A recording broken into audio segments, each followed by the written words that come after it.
Good morning, students. This is your English class. Today in this class, we are going to start chapter 5.2 of Unit 5 in your English literature book.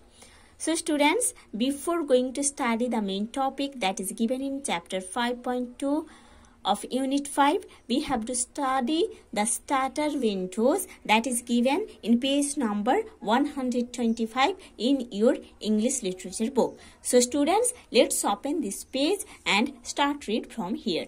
Chapter 5.2, the topic is the original North Americans. Now start read. You work hard to make a home for yourself and start living there. आप बहुत hard work करके अपने लिए एक घर बनाए हो और उस घर में आप रहते हो. ओके, आप बहुत ही हार्ड वर्क करके, बहुत ही मेहनत करके आप अपने लिए एक घर बनाए हो एंड उस घर में आप रहते हो. But then someone comes and drives you out of your home. But अचानक कोई आपके घर में आए और आपको आपके घर से बाहर निकाल दिए. ओके, अचानक कोई आपके घर में आए और आपको आपके घर से बाहर निकाल दिए. ठीक है, how would you feel about it? तब आपको कैसे फील होगा? This is what some Europeans did to the North Americans about 500 years ago. 500 years पहले ऐसे कुछ हुआ था. कुछ यूरोपियंस, कुछ नॉर्थ अमेरिकन्स के साथ ऐसे काम किए थे. Now open page number 133 in your English literature book. See on the top of the page, there is the main chapter, chapter 5.2. The topic is the original North Americans. Now start read. The first people to live in North America were the Indians. North America में पहले जिन लोग रहते थे उन लोग Indians थे. They are thought to have crossed to the North American continent from Asia. Now see the meaning of continent. One of the main land masses of the earth. Europe, Asia, Africa, North America, South Africa, Australia and Antarctica. There are a total 7 continents in this world. Okay, so इन लोग सोच रहे थे कि उन लोग Asia से north American continent को पूरे क्रॉस करेंगे. ठीक है, और ये अबाउट 20,000 years ago, 20,000 years पहले का बात है ये.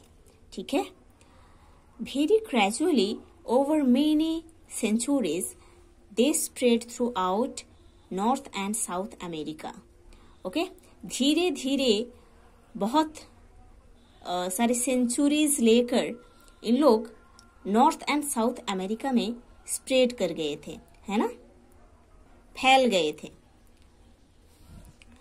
The name Indian was given to these people because of a mistake made by Christopher Columbus, who was a Spanish explorer. Okay, explorer means one who travels to unknown places in order to find out more about them. है ना, ऐसे person जो कि unknown places में travel करते हैं उस places के बारे में और भी ज्यादा जानने के लिए. ठीक है, सो ये जो पीपल है इन लोगों को इंडियंस नाम दिया गया था. और ये क्रिस्टोफर कोलंबस जिन्होंने एक स्पेनिश एक्सप्लोरर थे, उनका एक मिस्टेक था. क्रिस्टोफर कोलंबस जिन्होंने एक स्पेनिश एक्सप्लोरर थे, उनके मिस्टेक से इन लोगों को ये नाम मिला था, इंडियंस. ठीक है, Columbus sailed across the Atlantic Ocean from Spain in 1492. 1492 year में कोलंबस स्पेन से सेल किए थे अटलांटिक ओशियन में.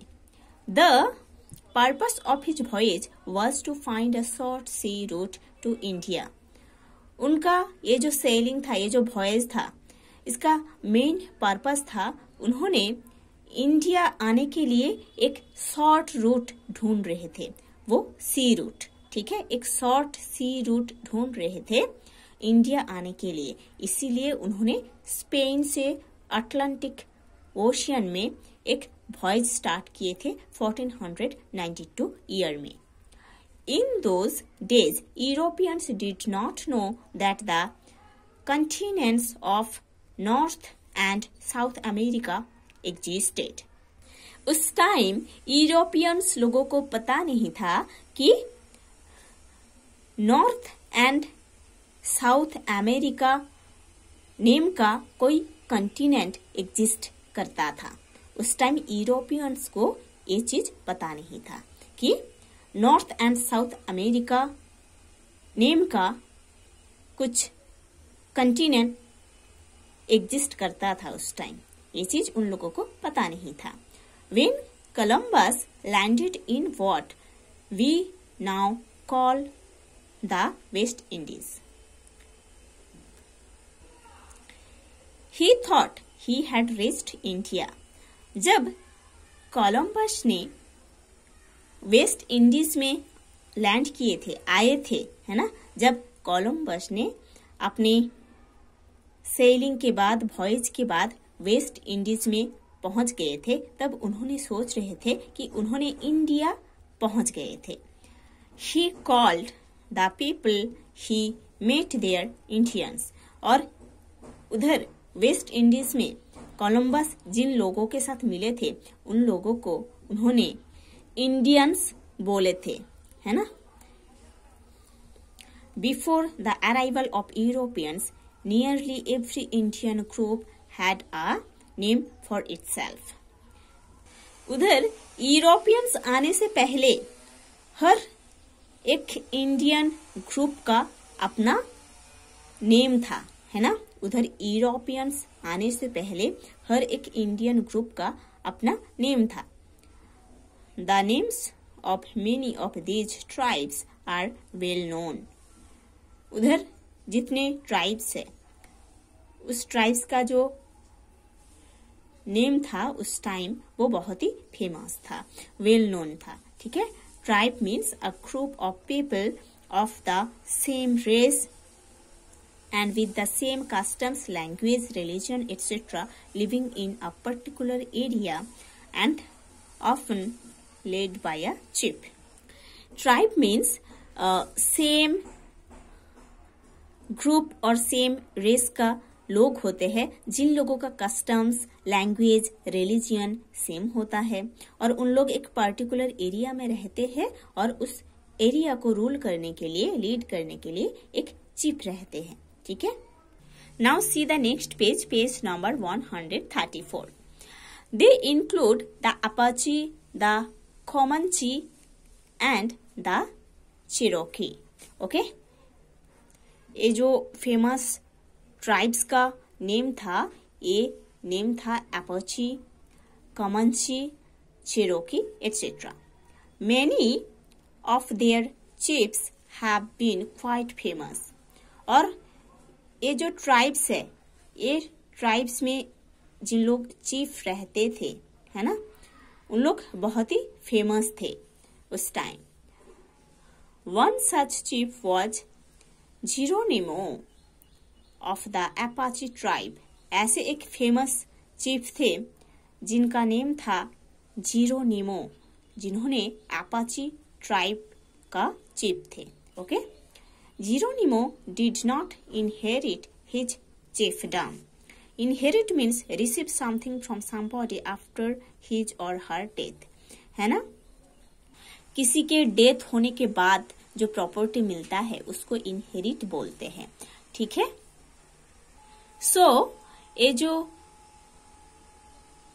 अपाची ट्राइब का लीडर जीरोनिमो, उन्होंने बहुत ही फेमस थे, बट उनको कोई प्रॉपर्टी नहीं मिला था एज इनहेरिटेंस, है ना।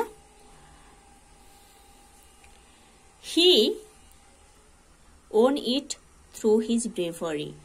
उन्होंने अपने ब्रेवरी के साथ सब कुछ विन किए थे. Geronimo refused to surrender to the European settlers. Okay? Surrender means to admit that you have been defeated. है ना? ये एडमिट करना, ये मान लेना कि मैं हार गया हूं. And want to stop fighting, और फाइटिंग को स्टॉप करना चाहता हूं. ठीक है. Settlers means persons who go to live in a new country और रीजियन. ऐसे लोग जिन लोग न्यू कंट्री में जाते हैं रहने के लिए. ठीक है. जब यूरोपियंस उधर आए थे तब जीरोनिमो उन लोगों के साथ कंटिन्यू फाइट कर रहे थे अपने ब्रेवरी के साथ, और उन लोगों के साथ कभी खुद को सरेंडर नहीं किए थे. He fought very bravely. उन्होंने बहुत ब्रेवली फाइट किए थे यूरोपियंस के साथ, but was eventually captured and exiled to Florida. Eventually at the end of a series of incidents or period of time, exiled, forced to leave the country as a punishment. है ना? As a punishment, country से उनको बाहर निकल दिया जाता है. Florida, a state in the southeast US. Florida south east का यूएस का एक स्टेट है. मीन्स यूएस के साउथ ईस्ट में एक स्टेट है जिसका नेम है फ्लोरिडा. ठीक है. सो जीरोनिमो ब्रेवली यूरोपियन के साथ फाइट किए थे, बट इवेंचुअली क्या हुआ था, उनको पकड़ा गया था और उनको फ्लोरिडा में एग्जाइल किया गया था. ठीक है. अपनी जो कंट्री है उधर से उनको निकल दिया गया था और फ्लोरिडा में उनको एग्जाइल किया गया था. Geronimo was the last Indian chief of resist the growing number and power of European settlers. Resist means use force to stop something from happening. है ना? फोर्स को यूज करते हैं, आर्मी को यूज करते हैं किसी इंसिडेंट को रुकने के लिए. है ना? कुछ ऐसे घटना होने जा रहा है उसको रोकने के लिए जो फोर्स यूज करते हैं उसको रेजिस्ट बोल रहे हैं. ठीक है. जीरोनिमो एक लास्ट इंडियन चीफ थे जिन्होंने रेजिस्ट करने के लिए बहुत ही कोशिश किए थे. यूरोपियन सेटलर्स का जो पावर है, जो ग्रोइंग नंबर है, यूरोपियन सेटलर्स का जो ग्रोइंग नंबर है, पावर है, उसको रोकने के लिए, उसको रुकवाने के लिए जीरोनिमो थे एक last Indian chief. By the time Geronimo died in 1909, most Indians were forced to live in separate areas reserved for them. उसके बाद 1909 ईयर में जीरोनिमो का डेथ हो चुका था. ओके. उसके बाद सारे इंडियंस को फोर्स किया गया था सेपरेट एरियाज में रहने के लिए. Such areas where called reservations. ऐसे एरियाज को रिजर्वेशंस बोला जाता था. The natives had lost their battle against the Europeans. जो नेटिव प्लेसेस था उधर का जो चीफ थे उन लोग यूरोपियंस के अगेंस्ट में फाइट किए थे, बट उन लोग नहीं विन कर पाए थे. है ना? सब यूरोपियंस के पास फाइनली डिफीट हो गए थे. They were no longer the masters of their land. अपनी प्लेस के ऊपर अपना मास्टर्स उन लोगों का ज्यादा दिन नहीं रहा था. है ना? क्योंकि उन लोग यूरोपियंस के पास हार गए थे. But now a new battle had begun. But अभी एक न्यू बैटल स्टार्ट हुआ था. It was the battle of preserve their culture. ये बैटल था उन लोगों का जो कल्चर है उसको प्रिजर्व करने के लिए, उसको सेव करने के लिए, है ना। Culture means customs, traditions, beliefs, way of life, art etcetera of community. एक पर्टिकुलर कम्युनिटी का जो कस्टम्स होता है, ट्रेडिशंस होता है, बिलीफ्स होती है, वे ऑफ लाइफ होता है, आर्ट होता है, उसको कल्चर बोलते हैं। तो अभी एक बैटल स्टार्ट हुआ था वो अपने कल्चर को बचाने के लिए। It was a very varied and complex culture. ये कल्चर एक very varied and complex culture था। But one thing was common among all the native tribes. But एक थिंग सारे नेटिव ट्राइब्स के अंदर कॉमन था। Each tribe lived as one extended family. हर एक tribe रहते थे एक एक्सटेंडेड फैमिली में, जॉइंट फैमिली जैसे रहते थे हर एक ट्राइब्स। ये उन लोगों के अंदर एक कॉमन थिंग था। Extended family, a family group with a close relationship among the members that includes not only parents and children but also uncles, aunts, grandparents etc. Extended family है ना, जॉइंट फैमिली जैसे होते हैं, उधर बस parents children रहते हैं ऐसा नहीं है। अभी मॉडर्न एज में होता है ना, बस पेरेंट्स रहते हैं, चिल्ड्रन रहते हैं, बट उस टाइम जो जॉइंट फैमिली होता था, अंकल्स, आंट्स, ग्रैंड पेरेंट्स रहते थे साथ में, उसी को बोल रहे हैं। ठीक है,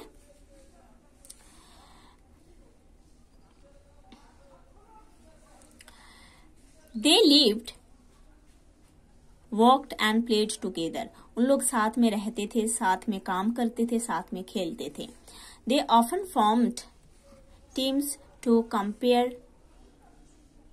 compete against other tribes. Okay, they often formed teams. उन लोग टीम्स बनाते थे टू compete करने के लिए against other tribes, दूसरे ट्राइब के साथ compete करने के लिए, competition करने के लिए उन लोग टीम भी बनाते थे। Okay, so students, today you have to study to this portion. In the next class we will study the next part of this chapter.